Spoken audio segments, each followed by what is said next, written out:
A heart reflection. I hope you enjoy it. Blessed are the gigglers. Blessed are those who make you laugh, for theirs is the kingdom of heaven.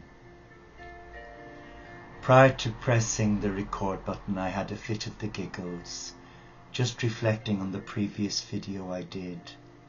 Blessed are the moaners and the groaners. In my heart, I just got the giggles and couldn't stop laughing. For me, it's so important to have laughter in your life. When I was a young novice back in 1966, 67, the beginning of 67, 68, a young postulant came from Belfast in Northern Ireland, and we hit it off like a house on fire. They used to call us the gigglers, because there was just that something in each other that made us want to scream with laughter, especially in the chapel when we had the grand silence when we were in meditation. My dear friend Brother Eddie would put his hand under his armpit, under the habit, and cup it and make these weird funny noises that resounded like bodily sounds. Well, the whole chapel was in hysterics, but that's when the novice master wasn't present. And one day he was doing it and he didn't realise that the novice master had sneaked in because he could hear us all laughing when we were supposed to be in silence meditating. Well, we never heard the end of it. We all got a nasty punishment for being disobedient. But there were times in those 2 years of difficult hard training where one missed one's family. We were only young, we were teenagers, and the life was austere. Prisoners today have it cushy to what we had as monastics in training. But laughter kept us going.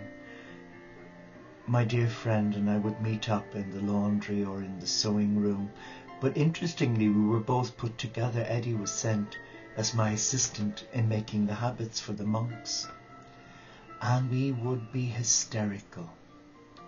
We had to put a muzzle over our mouths to stop it echoing throughout the old monastery, because we were in the cellars and of course sound travels. And once or twice we'd have an unexpected visitor, the novice master, who had a face on him like a slap what's it. And throughout our 28 years of friendship,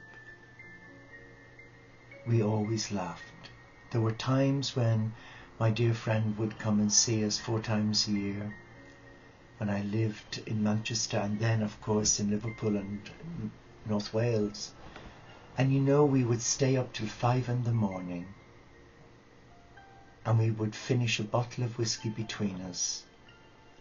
We were happy, we giggled, and there were times when we laughed that much we thought we were going to obstruct.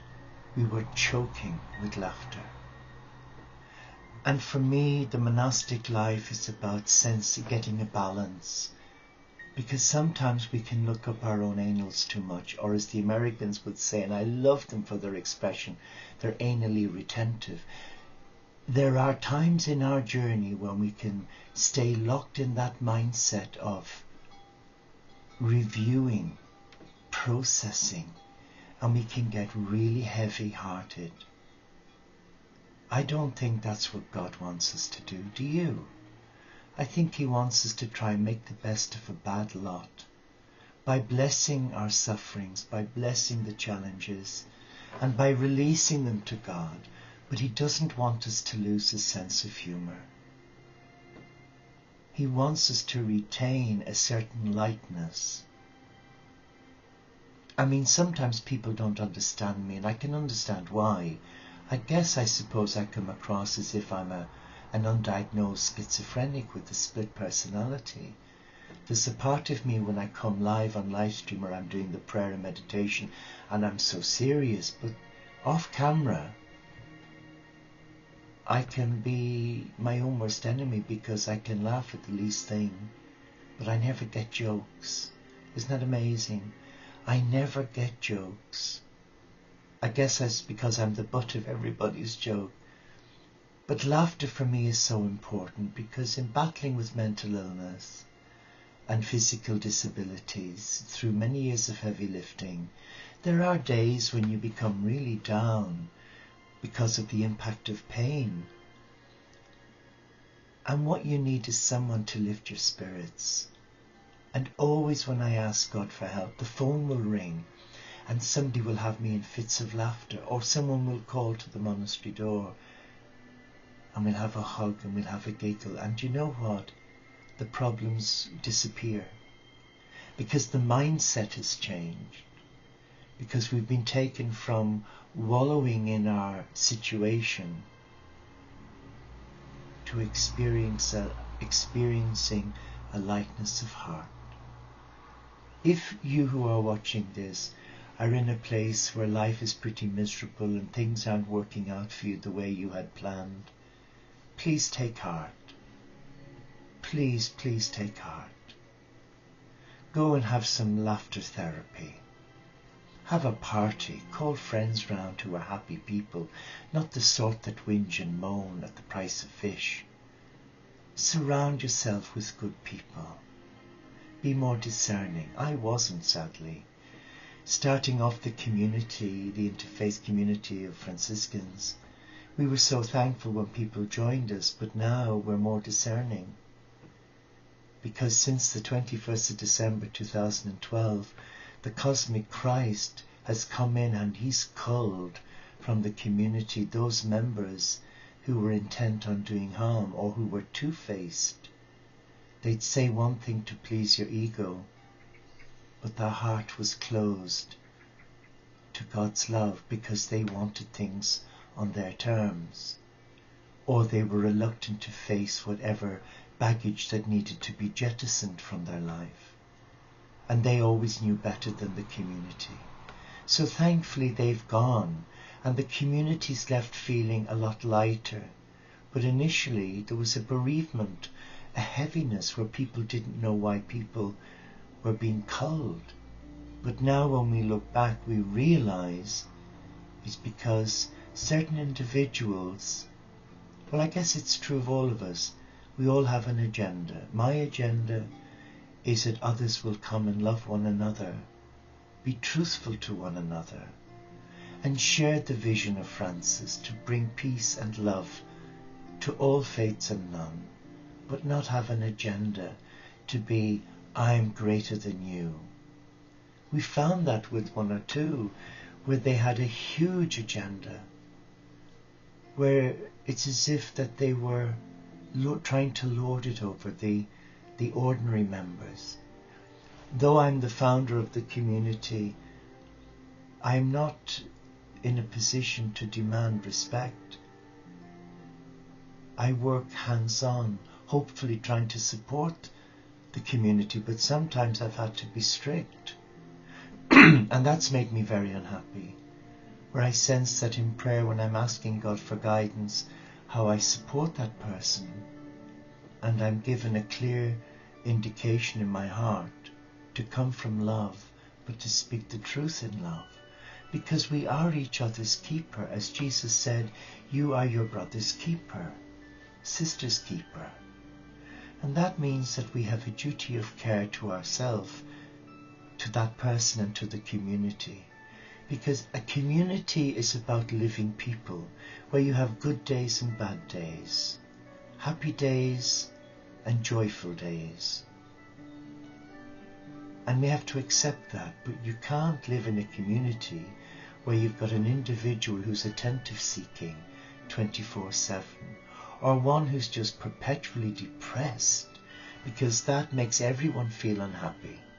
So you've got to try and isolate and discover a cause and effect.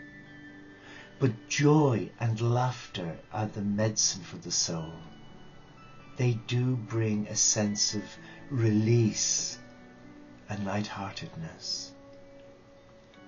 And it's good, you know, to look in the mirror and laugh at yourself. Not many people can do that. I know I couldn't do it in the beginning because I had low self-esteem, but now I look in the mirror and I just have a darn good laugh. And I think, well, if God can love me, he must be bigger and greater than I ever gave him credit for. Try and laugh at yourself. It's good medicine, and it works. It breaks down all those ridiculous ideals that we have of ourselves. It gets rid of all the skeletons from your cupboard. It gets rid of all the masks that we use when we're in company, when we're in chapel, when we're out shopping, when we're with our partners and friends, etc. It is good to be true to thine own self. But God does not want us to be miserable. He wants us to be happy, because the gospel of love is about experiencing the joy and the peace of God. It's about allowing your heart receive that peace. But how can you receive that peace if you're not at peace?